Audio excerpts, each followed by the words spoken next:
Buenos días, estimada y estimados participantes. En la sesión anterior hemos concluido con el indianismo y sus corrientes sucesorias, que son la continuación de una crítica al racionalismo occidental. Una crítica, estimada y estimados oyentes, completamente justificada por los siglos de discriminación y explotación que sufrieron las etnias indígenas en el Nuevo Mundo y lo mismo en África y Asia. Pero hoy vamos a volver al tronco que podríamos llamar más antiguo del pensamiento para estudiar el positivismo, que es la corriente que funda la sociología moderna, es decir, la sociología actual, que se comprende a sí misma como una materia, una disciplina del saber completamente autónoma, y eso ha sido la labor de estos pensadores franceses que están en la pizarra en la parte de la derecha. Pero para comprender, estimado público, por qué surge esa tendencia muy fuerte del positivismo, que también en Bolivia en el siglo XIX fue la corriente filosófica y podríamos decir de ciencias sociales predominante aquí en el país como en toda América Latina, debemos dar un vistazo a cómo surgió esta tendencia en Europa y sobre todo en Francia. Tenemos que considerar este complejo que está a la izquierda de ustedes, un complejo que es simultáneo.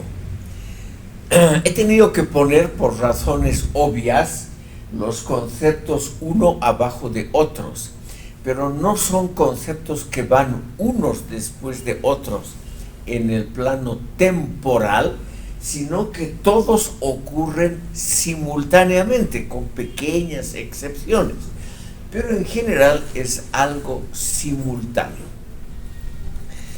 Todo proceso histórico, estimada y estimados oyentes, siempre lleva consigo una reacción, un intento de criticarlo, de superarlo, de hacerlo mejor.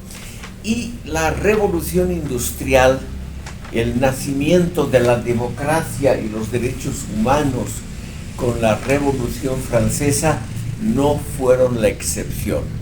Y el romanticismo, que lo he puesto aquí al final, el romanticismo, que no tiene nada que ver con la palabra normal de uso cotidiano, lo romántico, es la tendencia filosófica y sociológica más fuerte de crear una oposición al racionalismo, una oposición que se parece en algunos rasgos muy interesantes al indianismo que hemos visto hasta en la sesión anterior. Por lo tanto, en Europa también ha habido una reacción contra el racionalismo, contra la democracia, contra los derechos humanos y todo eso. Una reacción, eso sí, diferente al indianismo, que ha tenido una repercusión muy fuerte, no solo en el campo del pensamiento, sino también en el campo de la literatura y las artes. Ahí es que el romanticismo es más conocido. Pero como también ha tenido una enorme relevancia en el campo del pensamiento, tenemos que dedicarle unos minutos a esta tendencia. Primero, estimado público, la revolución industrial modificó sustancialmente el mundo entero. Lo que tenemos hoy en el mundo, diferentes sistemas sociales, diferentes regímenes, todos ellos han sido influidos, yo diría sin excepción, por la revolución industrial. Hoy ya no existe ni siquiera en África una sociedad totalmente agraria, preurbana, o sea que no tenga grandes ciudades y que esté aislada del mundo moderno, del mundo globalizado. Ya no existe ninguna sociedad de ese tipo. Ustedes pueden contraargumentar y decir, pero tenemos Arabia Saudita, que en ciertos campos de la vida social viven todavía los árabes allí como en la Edad Media. Eso es verdad. En el campo de las leyes, de las instituciones políticas, Arabia Saudita y muchos países islámicos realmente parecería a primera vista que no han avanzado. Pero precisamente el más tradicionalista de ellos, Arabia Saudita, nos muestra un ejército absolutamente moderno, equipado con los mejores aviones de combate que ha producido la industria americana, un ejército que funciona según reglas absolutamente modernas. Y en Arabia Saudita, sobre todo en las ciudades cercanas a la extracción del petróleo, vemos edificios modernísimos, hechos todos de vidrio y aluminio. Vemos ciudades absolutamente modernas, con tiendas carísimas, que compiten con las mejores de Europa y Estados Unidos.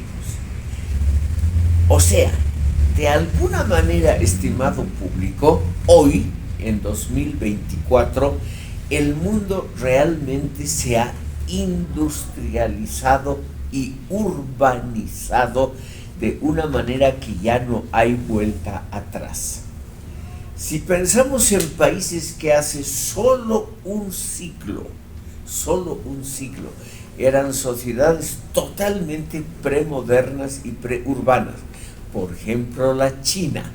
Piensen ustedes, la China en 1924, una sociedad que estaba envuelta hasta 1949 en guerras civiles, pero una sociedad compuesta en un 90% todavía por campesinos que no fabricaban ninguna de las industrias actuales que dominan completamente el comercio exterior.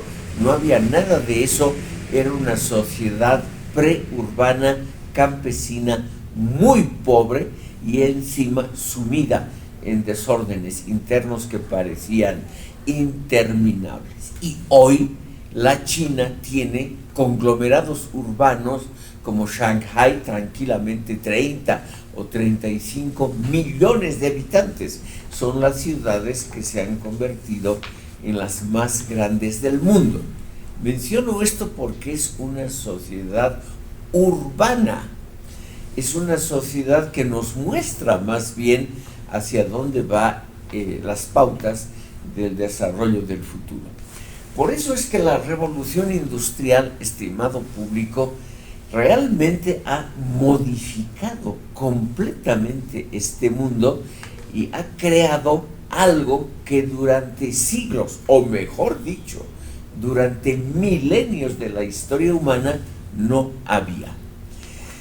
En Francia, a fines del siglo XVIII, principios del XIX, ocurrió una revolución política paralela a la revolución industrial de la Gran Bretaña.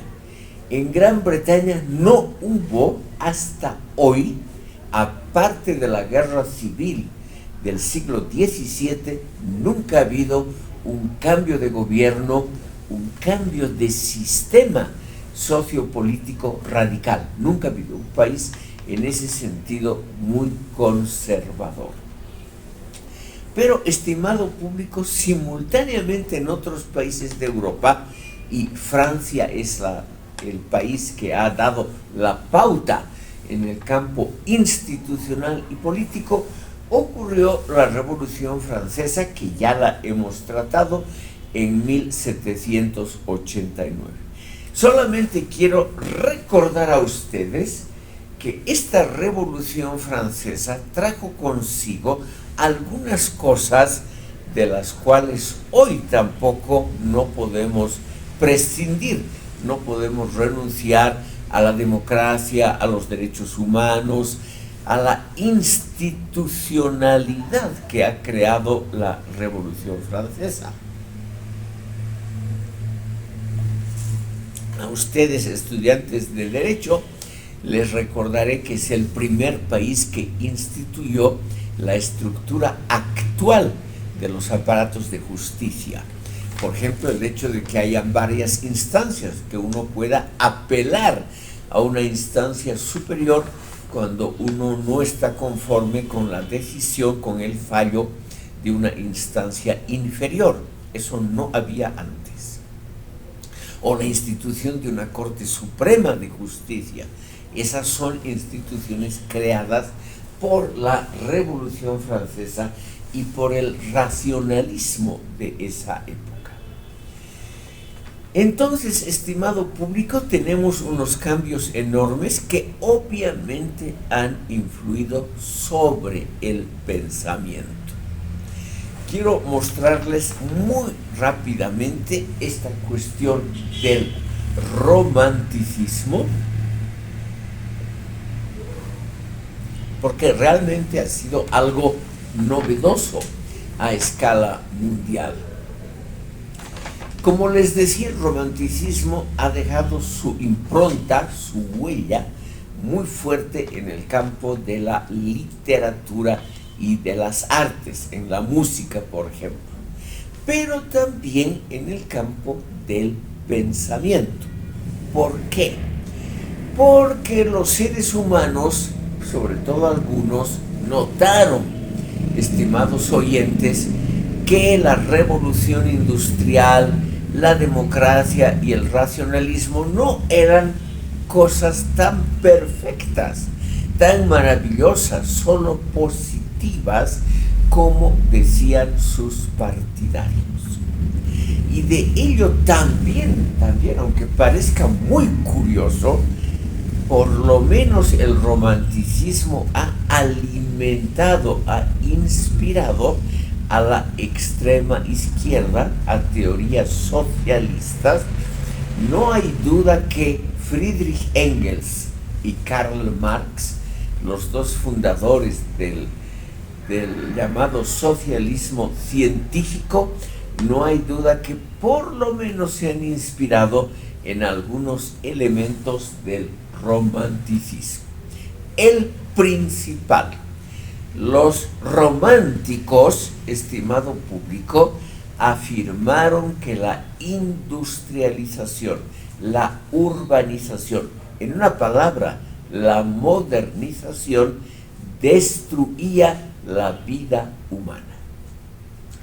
Es el mérito de los grandes poetas y pensadores románticos que han mostrado los efectos negativos de la urbanización y de la industrialización, que están contenidos en ese brillante primer libro de Engels, La situación de la clase obrera inglesa de 1844, donde Engels simplemente resume todo lo que la teoría anterior ha producido de crítica a los efectos negativos de la industrialización, urbanización y modernización. Ciudades hacinadas de público sin servicios adecuados. Hacinación, o sea, acumulación de gente en espacios extremadamente reducidos. Una pobreza increíble de esa nueva clase obrera que se empezaba a formar en las ciudades donde había industrias. Esas industrias eran muy exitosas. La Gran Bretaña se convirtió a fines del siglo XVIII en la primera potencia industrial del mundo, por ejemplo, con la industria textil, la producción de telas mucho más baratas que cualquier otro método de producción, con los telares mecánicos movidos por máquinas de vapor. La Gran Bretaña también, estimado público, vio cómo sus inventores, el inventor de los ferrocarriles, telégrafo, todas esas cosas, realmente modificaban muy rápidamente la vida social. Pero al mismo tiempo, esta industria enorme, muy exitosa, esta industria producía, generaba millones, literalmente millones de obreros que vivían en la más completa miseria, tal como Engels lo pinta de las ciudades británicas, inglesas, de la primera mitad del siglo XIX. Entonces los románticos lo que propusieron políticamente, que no se llevó a cabo, es un retorno, un regreso a lo que había antes. Eso no se pudo hacer, nunca se puede hacer un retorno completo a lo que había antes.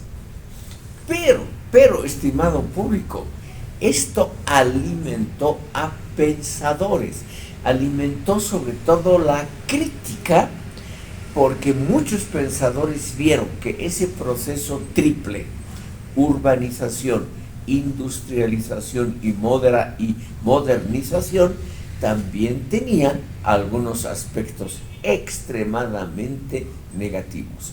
La enorme pobreza urbana, esas masas de campesinos, como el campo se había modernizado y cada vez se necesitaban menos campesinos para producir lo mismo, millones de campesinos en Francia, en Gran Bretaña, Holanda, Bélgica y Alemania iban a las ciudades a buscar trabajo.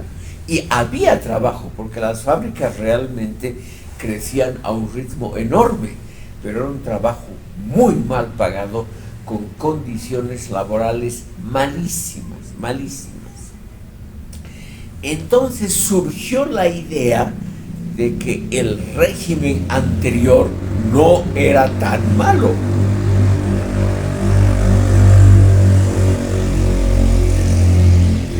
Surgió una idea clásica de los románticos: el pasado no fue tan negativo. Y al no ser tan negativo, la idea del progreso entró en crisis.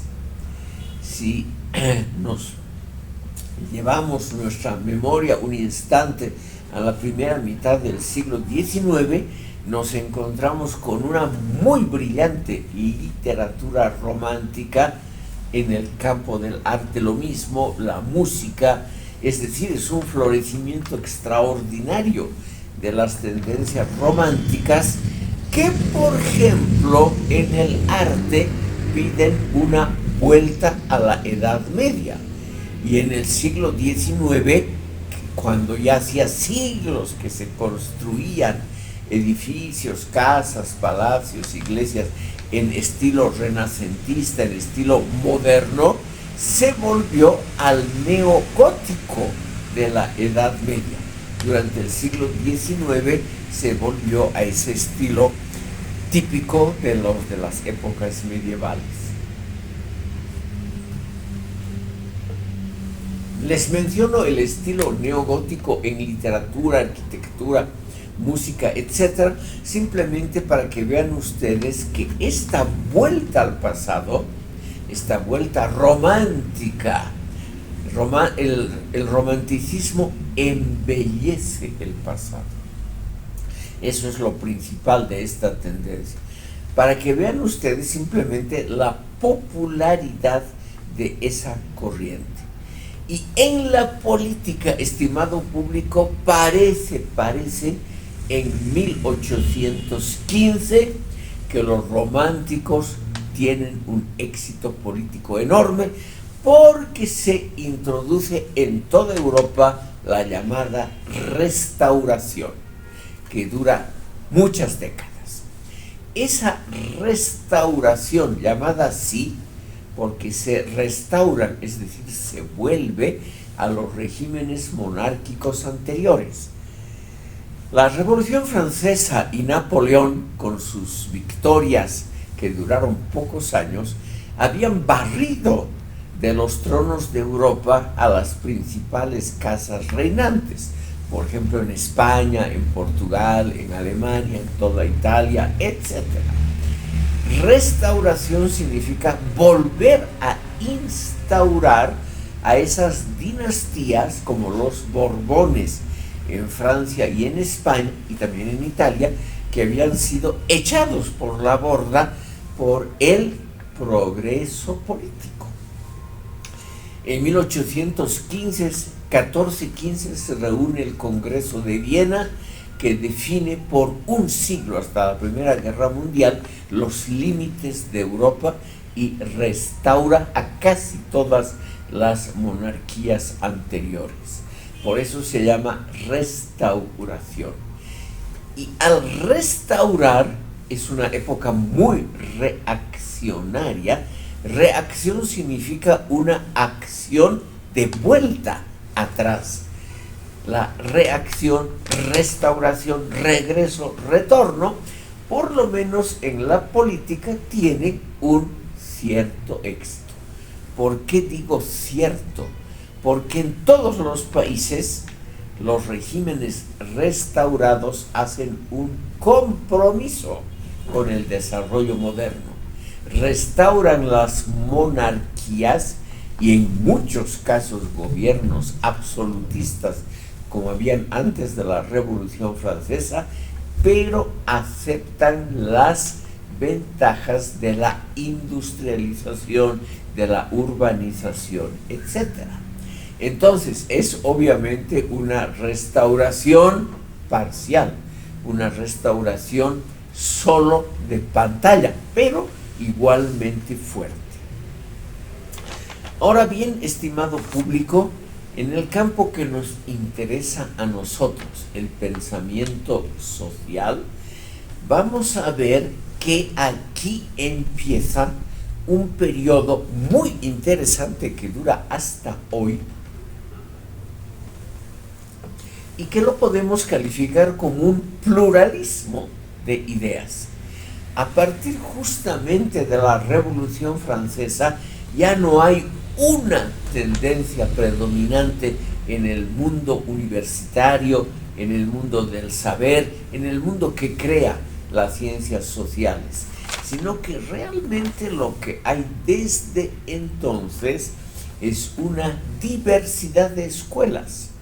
Ya no hay una tendencia dominante, como fue, por ejemplo, la teología católica en la Edad Media o la filosofía clásica en la época en la gloria mayor de la Grecia antigua, sino que aquí realmente hay una diversificación de escuelas. Surgen las primeras posiciones socialistas. A eso vamos a dedicar varias sesiones posteriormente, porque en la sociología las posiciones socialistas han sido muy importantes. Pero también, estimado público, a lo que vamos a dedicar la sesión de hoy, surge el positivismo, que es una reacción contra los excesos de la Revolución Francesa y contra los excesos de las tendencias izquierdistas en el campo del pensamiento social.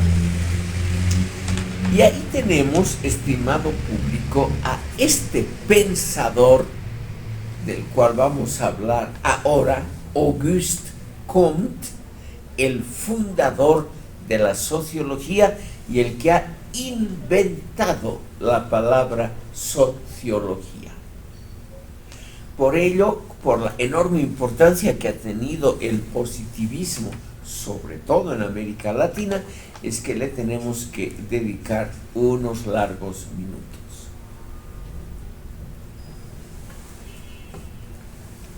Como ustedes ven por las fechas de vida, él nació en 1798 y murió en forma relativamente temprana, en 1857. Él vivió justamente esa primera mitad del siglo XIX con grandes modificaciones. Él ya más o menos consciente como joven vivió los últimos años del régimen napoleónico, que terminó definitivamente en Francia en 1815. Un régimen que era monárquico. Napoleón, estimado público, empezó su carrera muy interesante porque es la carrera típica de la nueva época. Napoleón no venía de las grandes familias de la nobleza francesa que hasta la Revolución habían monopolizado totalmente tres cosas. Habían monopolizado los puestos altos de la administración pública, los puestos de oficiales en el ejército y los puestos altos de la jerarquía eclesiástica. En esos campos la nobleza francesa durante siglos de siglos, estimado público, había ejercido un control férreo de lo que podríamos llamar el reclutamiento de las élites políticas, sociales y económicas de ese país. Y menciono a Francia porque la situación era muy similar en el resto de Europa. En cambio, este joven Napoleón, que viene de un origen muy modesto, además era francés a medias. Él venía de la isla de Córcega, una isla en el Mediterráneo, que había sido comprada por Francia a la República de Génova, a un pequeño estado soberano en Italia. Había sido comprado recién en la segunda mitad del siglo XVIII y sus habitantes hablaban italiano y no francés, como es el caso de Napoleón, que nunca habló bien francés, que siempre tuvo un marcado acento italiano. Además, él se distinguió según el nuevo sistema racionalista. Él se distinguió por sus méritos personales. Cuando estalló la Revolución Francesa, él, un oficial sin importancia del ejército, mostró sus habilidades que podríamos llamar técnico-militares.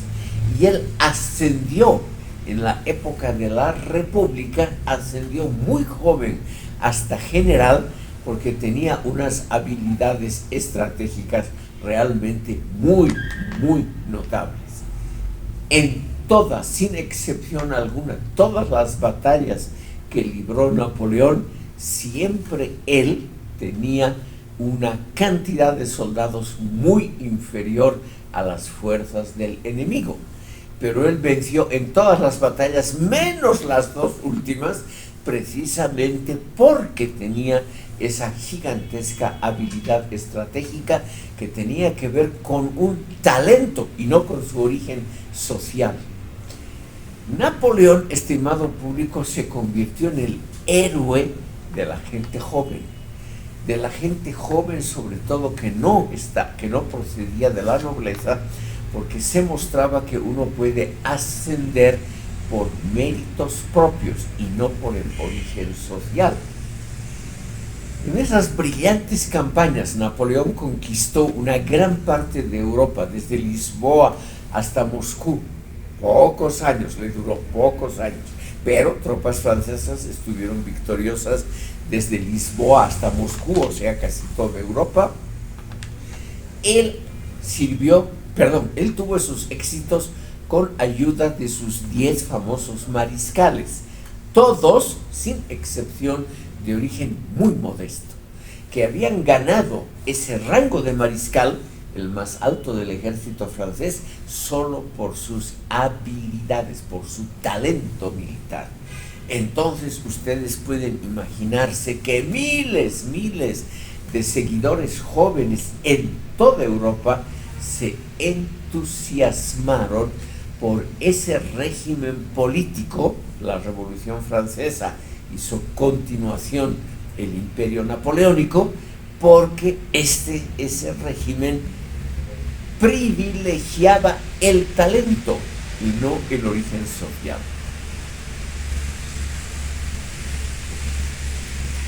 Auguste Comte, estimado público, nació y se creció en esa atmósfera. Entonces, este joven, el primer sociólogo ya profesional, el primero que inventó el término sociología, que para él significaba la física de la sociedad. Esta es la definición que él ha dado de la propia denominación que él ha creado. La sociología sería la física de la sociedad. Había que estudiarla sin aditamentos religiosos, sin, estimado público, sin preconcepciones político-ideológicas. Había que estudiar la sociedad estrictamente viendo los hechos, palabra favorita de Comte, los hechos, estimado público, prescindiendo de toda valoración. Es decir, no había que decir este desarrollo político, social, económico es bueno o es malo, simplemente había que mostrarlo, sobre todo con cifras. Entonces aquí viene la primera idea en la sociología y en las ciencias sociales: describir, esta es la palabra fundamental, describir hechos sociales, describir una realidad sociopolítica, mostrando todos sus aspectos, sobre todo con cifras, es decir, con elementos medibles, y abstenerse de juicios valorativos. Ese, estimado público, es el núcleo del positivismo: describir, constatar, detectar los hechos, ponerlos de la manera más simple posible y abstenerse de juicios valorativos. Un juicio valorativo es decir, por ejemplo, esto es bueno o esto es malo. Ese es el juicio valorativo más simple, bueno o malo. Según Comte, los sociólogos, los que estudian la sociedad, debían abstenerse de decir el régimen social X, Y, Z son buenos o son malos, son cosas que se pueden aconsejar para otros. Había que evitar todo tipo de ese juicio de simpatía o antipatía por algo que uno estudie. Había solamente que decir, en tal régimen existe tal estructura social, en ese régimen hay tantos habitantes, tantos trabajan en la industria, tantos en el comercio, tantos en la agricultura, y abstenerse de decir si era bueno o malo, si era recomendable para otras sociedades, etc. Ustedes ven, esto es algo que nos va a acompañar durante todo el resto de este curso, esa tendencia a evitar juicios valorativos, es decir, apreciaciones, si es bueno, malo, recomendable, no recomendable, condenable, aceptable. Todo eso era la labor de la conciencia individual, pero el científico tenía solamente que acumular datos, podía sistematizar datos, o sea, ordenar los datos, pero tenía que abstenerse de dar opiniones valorativas sobre el fenómeno estudiado. El positivismo, la palabra misma también está inventada por Kant. El positivismo era una imitación de las ciencias naturales en el campo social. Según Kant, ¿qué hacen las ciencias naturales? Se dedican sobre todo a describir la naturaleza, a medirla, palabra también favorita de Kant, medir, es decir, datos numéricos sobre la realidad es lo que había que obtener.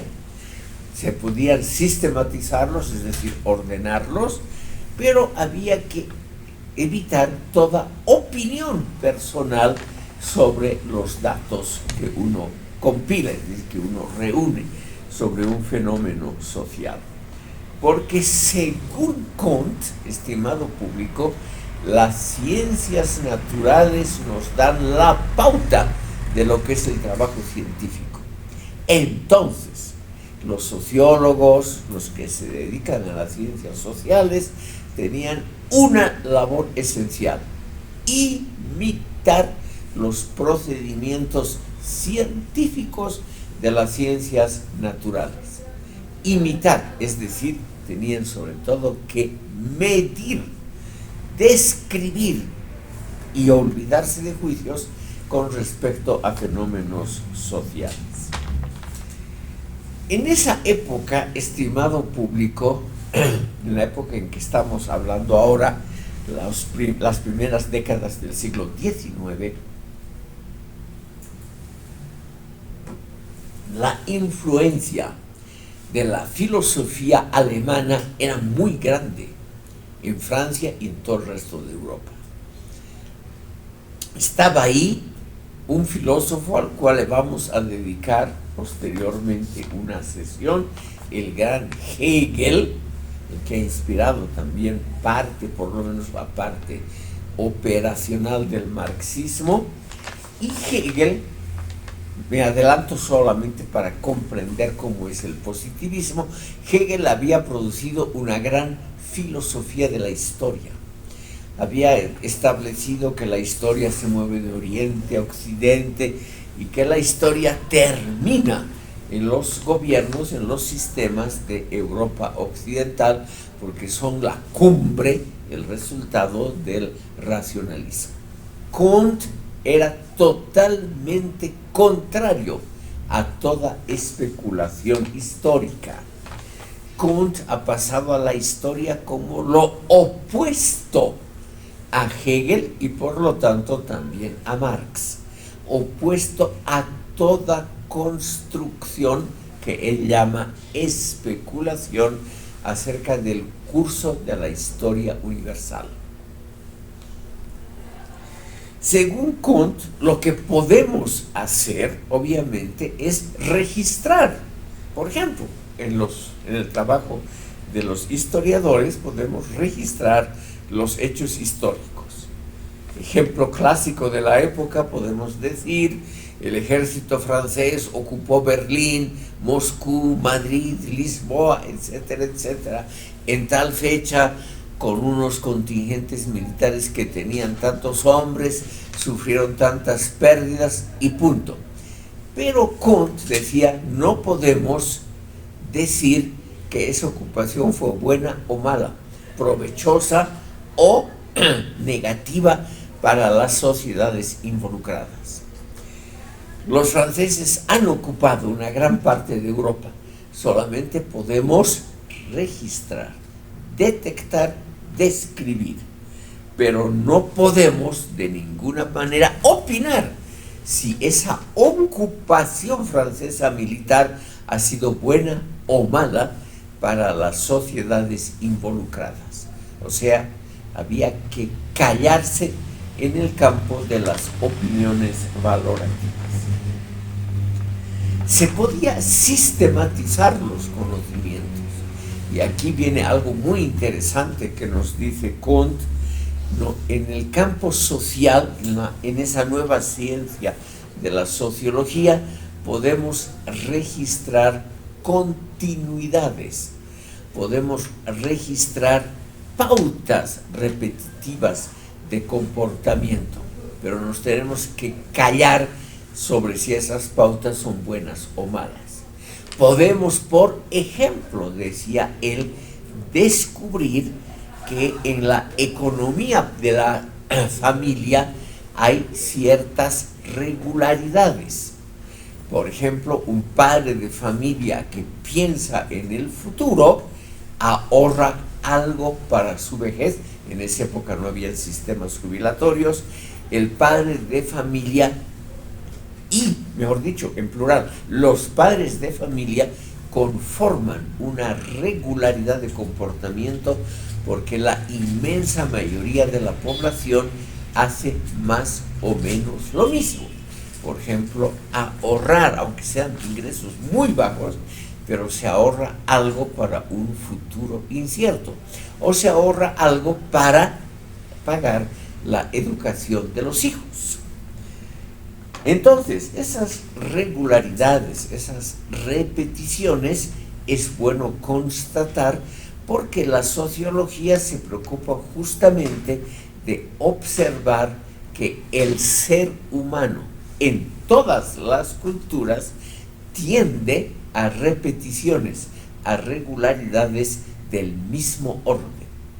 O sea, la humanidad en el fondo es una y nosotros los seres humanos nos inclinamos a repetir ciertos actos.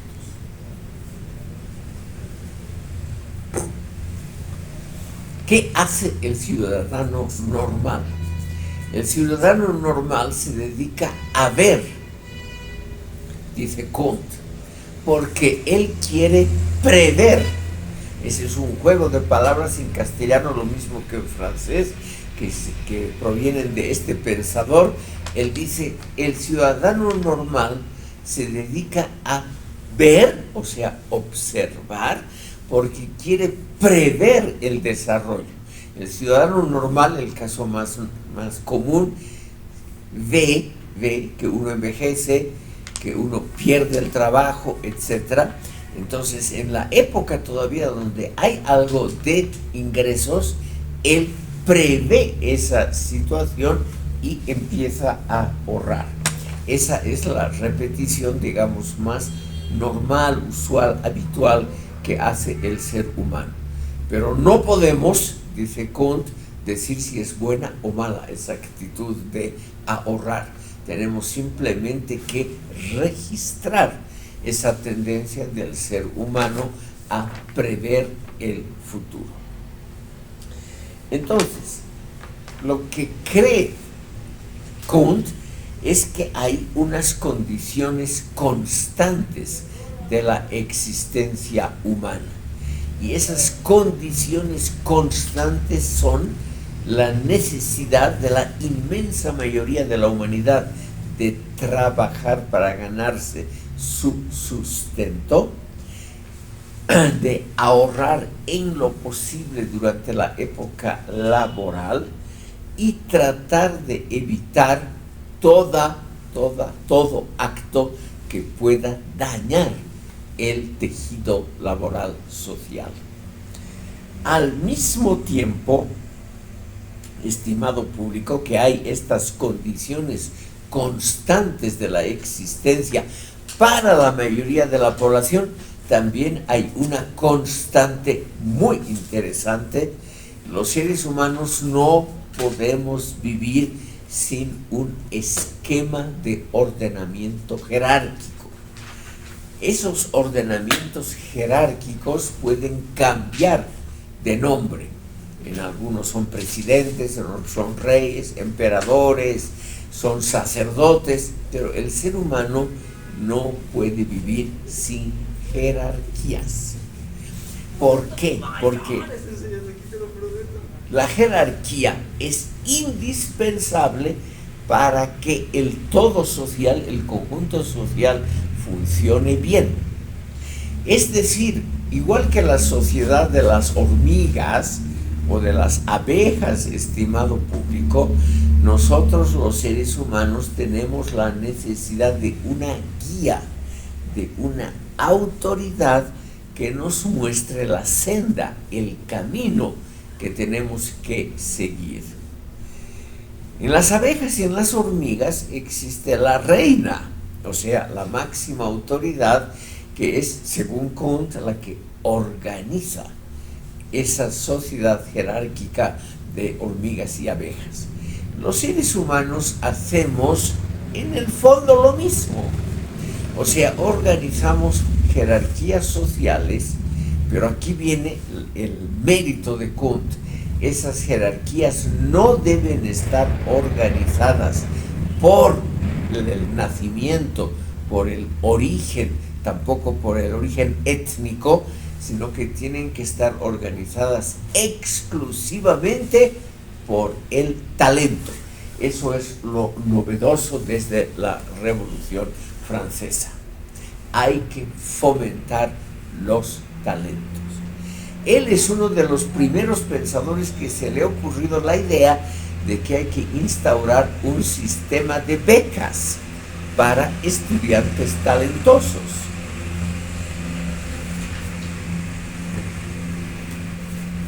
Idea, estimado público, que fue extremadamente bien acogida en la Francia napoleónica y en la Francia todavía de la Restauración.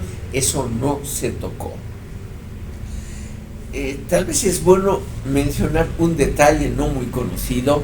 En Francia hay simultáneamente dos sistemas educativos.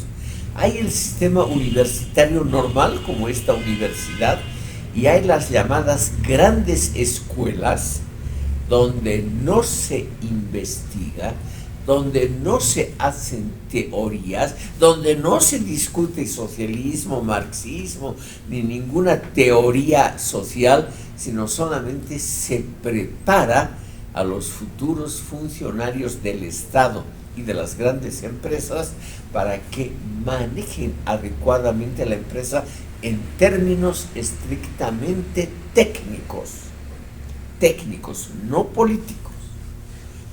Esas grandes escuelas en Francia han dado aparentemente un gran resultado. Grandes administradores franceses han salido de esas grandes escuelas, donde se sigue el programa comtiano, o sea, el positivista hasta hoy. No se hace política, sino solamente se hacen cosas técnicas.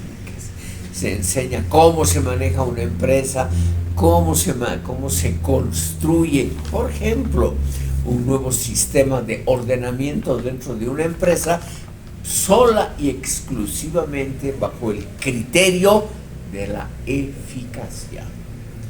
O sea, con el mínimo de recursos y esfuerzos, alcanzar el máximo de resultados y éxitos. Esa es la eficacia que Comte y el positivismo han predicado al mundo entero. Hay que usar mínimo de esfuerzos, mínimo de recursos, en una palabra, hay que ahorrar para conseguir el máximo de los resultados. Y uno de los consejos de Comte, que ustedes van a comprender inmediatamente, es decir, la lógica inherente a este sistema positivista, es aquel ciudadano que no se mete en política es el que tiene éxito en su negocio y es el que asciende en la administración pública. El que no se mete a hacer juicios valorativos. Es decir, aquel, por ejemplo, funcionario que asciende lentamente, pero que nunca se permite juzgar a sus superiores, o que no se permite opinar sobre la marcha de los asuntos públicos. Aquel que solo piensa en ejercer su puesto de la mejor manera, ahorrando energías y esfuerzos y consiguiendo un buen resultado sin opinar sobre política.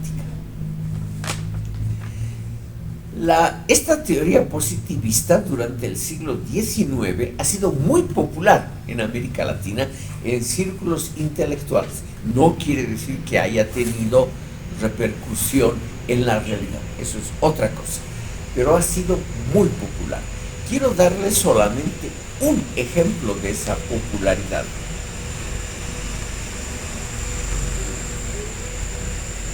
Hasta el día de hoy, en la bandera y en el escudo nacional del Brasil está una sigla inventada por Comte.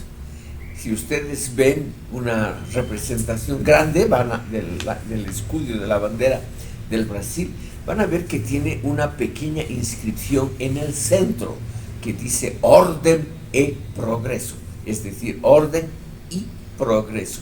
Esa es una idea de Comte y son palabras que él ha acuñado y que en América Latina fueron muy populares.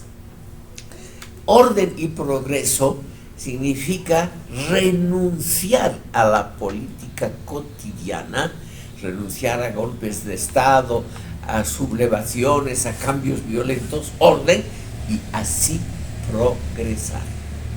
O sea, el progreso unido a un sistema de orden, es decir, de tranquilidad política. Comte vivió esos años muy convulsivos, estimado público, de la primera mitad del siglo XIX en Francia.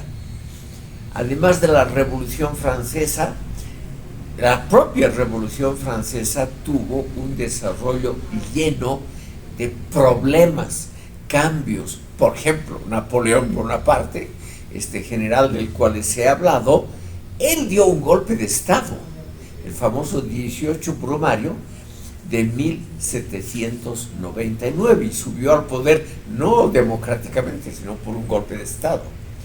Él subió todavía con una denominación que podríamos llamar republicana, se hizo llamar primer cónsul, pero al muy poco tiempo se proclamó emperador hereditario de los franceses, o sea, estableció su propia dinastía.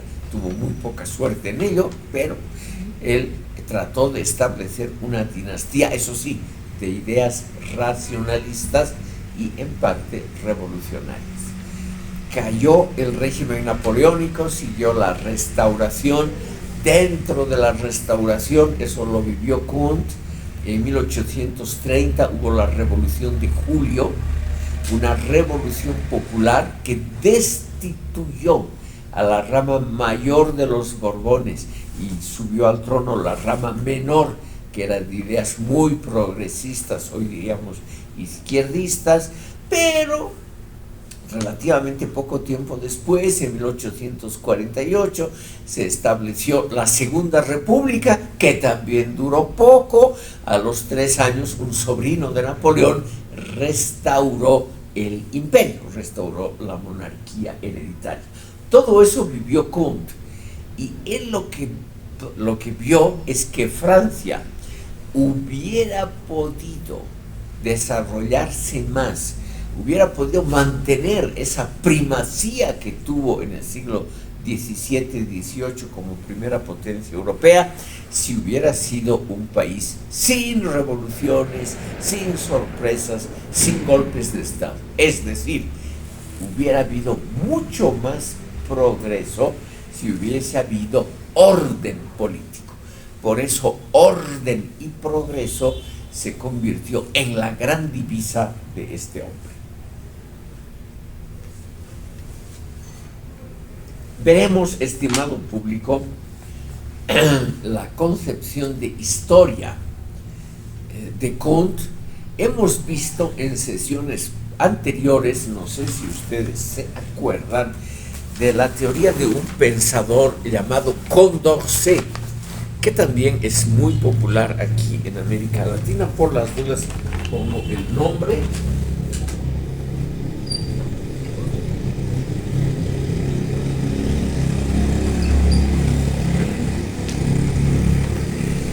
Esta teoría es muy simple, estimado público, es una teoría sobre qué es la historia, qué es el desarrollo, que han desarrollado primero Condorcet y luego Comte, la ha vuelto realmente algo canónico, es decir, algo que durante muchísimo tiempo se creyó que era la mejor filosofía de la historia, es decir, la mejor teoría sobre la evolución histórica.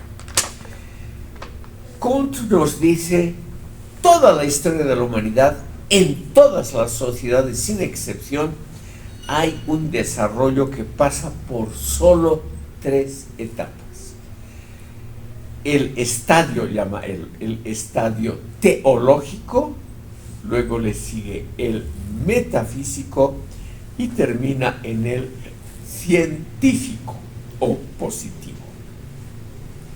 Permítanme simplemente una breve descripción para que ustedes se den cuenta cómo el positivismo también tiene su concepción del desarrollo. Según Comte, las sociedades empiezan siempre siendo sociedades teológicas, es decir, sociedades donde los sacerdotes tienen el monopolio del saber y en el fondo son los que influyen decisivamente sobre los asuntos públicos. Los sacerdotes, la casta sacerdotal, que según Comte en todas las sociedades se distinguen por la monopolización, o sea, por el privilegio del saber. Esas sociedades teológicas al mismo tiempo tienen un estrato muy favorecido, que son los militares. Según él, esa combinación, no es idea mía, estoy citando a Comte, esa combinación entre la bota militar y la sotana del sacerdote, esa combinación nefasta, ahí él sí se permite un juicio valorativo, esa combinación nefasta entre la bota militar y la sotana del sacerdote es la que construye el estado teológico que dura milenios, no siglos, sino milenios en la historia universal de todas las sociedades. Y aquí él se permite otro juicio valorativo. Ese estado teológico es el que impide la creación de verdaderos talentos, porque los sacerdotes gobiernan por medio de la magia, por medio de contar al público historias no previstas científicamente, los milagros, por ejemplo, etcétera, historias que sin embargo el pueblo crédulo e ignorante lo toma como algo serio. Entonces, el gobierno de los sacerdotes está basado, estimado público, en la credulidad, en la ingenuidad de la mayoría de la población, que toma muy en serio los pases mágicos. Comte era ateo profundo, los pases mágicos, etcétera. Por ejemplo, el declarar tú eres santo, tú no, el declarar que el cuerpo, que un pan se convierte en el cuerpo de Jesucristo, todo eso a Comte le pareció una parte de un estadio mágico, donde un grupo de privilegiados administraba sin control de la población, administraba un aparato estatal y dominaba sobre una población infantilizada. Le sigue el estadio metafísico, que es en el que se encontraba Comte mismo. Entonces estamos viviendo hoy en el siglo XIX en el estadio metafísico, donde hay un cierto predominio, sobre todo en Francia y Gran Bretaña, un predominio de los que han estudiado algo, de los que conocen un poco de la realidad mediante la investigación, y donde la burguesía, es decir, esa capa de grandes comerciantes y empresarios, es la dominante. Es la época en que la filosofía abstracta, Hegel y compañía, tienen naturalmente el predominio. Pero él dice, va a haber otra etapa. Con ella va a culminar la historia humana. Él también cree que hay un fin de la historia. Esa etapa es la etapa científica, la etapa donde los gobernantes van a ser los sabios que han estudiado las ciencias, sobre todo las naturales y un poco la propia sociología de Kant.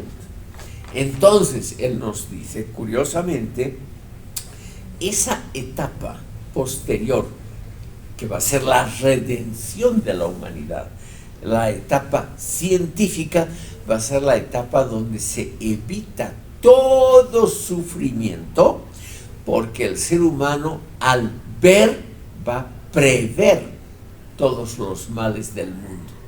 O sea, la ciencia va a servir para detectar, igual que en una enfermedad, va a detectar prematuramente los problemas y van a los científicos a producir las soluciones sociopolíticas para todo problema social que nazca. O sea, ver, detectar, investigar, comprobar, registrar, todos esos sinónimos de la actividad del científico que va a prever, o sea, va a concebir los mecanismos, los remedios para evitar cualquier mal humano. Ese es, estimado público, el gran programa histórico de este pensador que fue realmente muy importante en todo el siglo XIX y que tiene la fama de haber sido el fundador de la sociología como física de la sociedad. ¿Qué es la física? Ustedes saben, es una ciencia exacta que describe fenómenos naturales sin hacer juicios valorativos sobre los mismos. Y eso es, según Kant, lo que había que imitar. Estimado público, vamos a ver a toda velocidad a otro de los fundadores de la sociología que nació y creció más o menos en la misma atmósfera que Kant, que es Alexis de Tocqueville. Aquí está el nombre y los datos vitales. También tuvo una vida relativamente corta y él nos ha dejado sobre todo dos grandes obras que se cree que son fundamentales para las ciencias sociales, para la sociología de hoy. La democracia en América, su primera obra, publicada en 1835, el primer tomo, y en 1840 el segundo, y su obra más conocida, El Antiguo Régimen y la Revolución, de 1856. El Antiguo Régimen y la Revolución. Para comprender a este pensador, que vamos a seguir con él en la próxima sesión, permítanme unas palabras biográficas. Eso siempre nos brinda una idea sobre el contexto en que nace una ideología, una teoría, una idea. Él venía de un origen noble, es decir, Tocqueville venía de una familia de grandes terratenientes en el norte de Francia, una familia muy rica que curiosamente había sobrevivido exitosamente a la Revolución Francesa. Y por parte de madre, él venía de la familia más famosa de la jurisprudencia francesa, una familia sobre todo de grandes jueces, abogados, especialistas en leyes, etc. O sea, el joven Tocqueville recibió una educación muy esmerada, estuvo en los mejores colegios y naturalmente de antemano tenía mucho éxito. A los 22 años ya fue juez, es decir, una vida, estimado público, prevista claramente de la antigua aristocracia. Pero él recibió un curioso encargo que le cambió la vida. Las cárceles francesas estaban totalmente hacinadas por presos. Estaban tan llenas que surgieron muchas ideas de cómo aligerar, porque además era muy caro, había que alimentar a estos presos. Se discutió mucho cuando él era joven cómo mejorar el sistema carcelario francés. Y en esa época los Estados Unidos, que era un país muy joven, tenía recién pocas décadas de existencia, y de los Estados Unidos a comienzos del siglo XIX se sabía muy poco de cosas concretas. En Europa se tenía la impresión de que tenía un sistema carcelario muy bueno. Entonces el gobierno francés le dio el encargo, muy bien pagado, de viajar a los Estados Unidos y examinar el sistema carcelario. El estimado público hizo eso, publicó un libro que tuvo un cierto éxito sobre la reforma del sistema carcelario, fijándose en los nuevos parámetros de los Estados Unidos. Pero él lo que estudió, porque era un chico inteligente, lo que le llamó la atención es el sistema democrático de los Estados Unidos en esos sus primeros tiempos. Y por ello es que publicó La democracia en América, que es el primer estudio sociológico sobre los Estados Unidos. Y con ello tuvo un éxito gigantesco de ventas en Europa. O sea, muy joven, con este libro de 1835, él realmente se convirtió en una persona muy célebre en Francia. El primer sociólogo práctico que estudia casos concretos. Permítanme solamente, por falta de tiempo, muy rápidamente el contenido de este libro. Tocqueville, lo que le llama la atención es algo que se puede ver todavía hoy en los Estados Unidos y que no había en Europa: la enorme importancia social, política y cultural de las actividades voluntarias en el campo municipal y regional.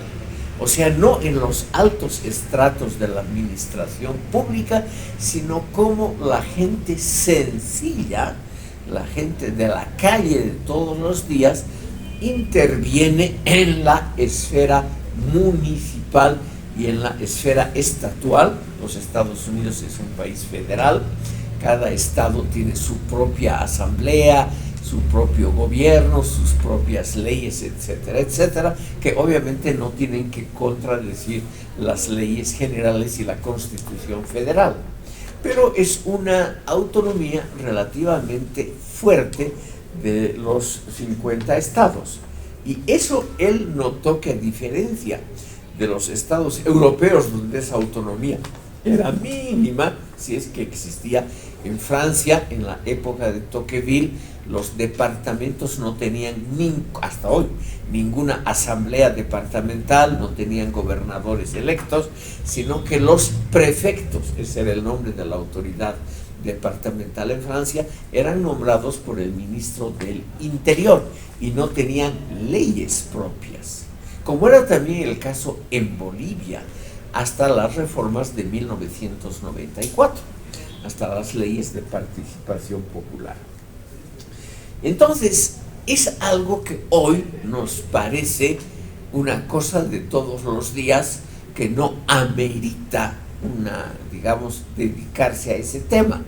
Pero imagínense ustedes, en 1835, o sea, hace 2 siglos, estimado público, sale el primer libro que nos dice la prosperidad de un país, como es el caso de los Estados Unidos, tiene que ver con autonomías municipales y regionales muy amplias.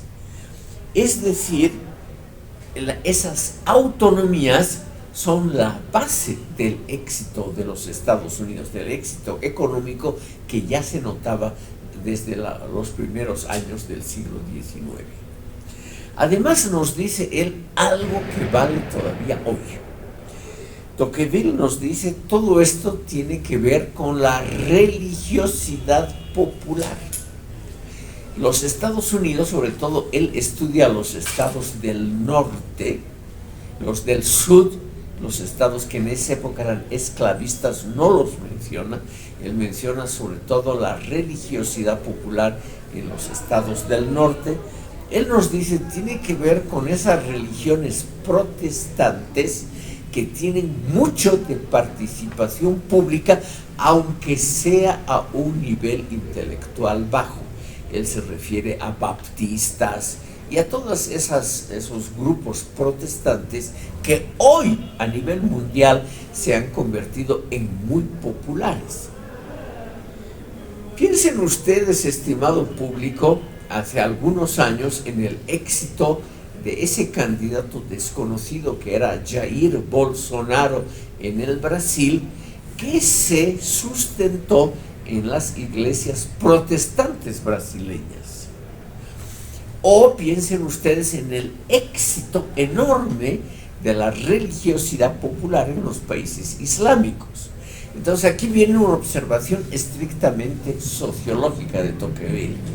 Él nos dice, el éxito de los protestantes en Estados Unidos tiene que ver no con un gran aparato teológico, intelectual, como es el caso de la Iglesia Católica, que tiene a Santo Tomás de Aquino, a San Agustín, una producción intelectual gigantesca, sino con la labor cotidiana, no intelectual, de beneficencia pública y de ayuda a los más pobres que ejercitan esas pequeñas sectas protestantes que en Europa pasan desapercibidas porque no tienen ningún peso cultural. Baptistas, metodistas, etcétera, que en Europa son sectas, grupos religiosos muy pequeños, sin ninguna importancia pública. En cambio, Tocqueville lo que ha dicho es lo siguiente, que es muy interesante. La religiosidad popular exitosa es aquella que no tiene un aparato teológico intelectual, pero sí tiene un trabajo cotidiano de ayuda a los pobres y de servir de consuelo a los necesitados. Seguramente ustedes han debido escuchar la famosa frase aquí de las iglesias, de esas pequeñas iglesias, no pequeñas, de esas notables iglesias pentecostalistas de aquí en Bolivia: pare de sufrir. ¿Qué es pare de sufrir? Es la promesa de una ayuda efectiva no intelectual. Entonces, Tocqueville hace 200 años, estimado público, se dio cuenta el primero del enorme peso social y de la influencia política que tenían esas iglesias no intelectuales, sin bagaje cultural, sin bagaje teológico, pero de mucho trabajo cotidiano con los más necesitados de la población. Es una observación que hoy nos parece una cosa de todos los días, es una de las bases de la sociología moderna, pero el primero que las ha formulado a escala mundial es él, es este Alexis de Tocqueville.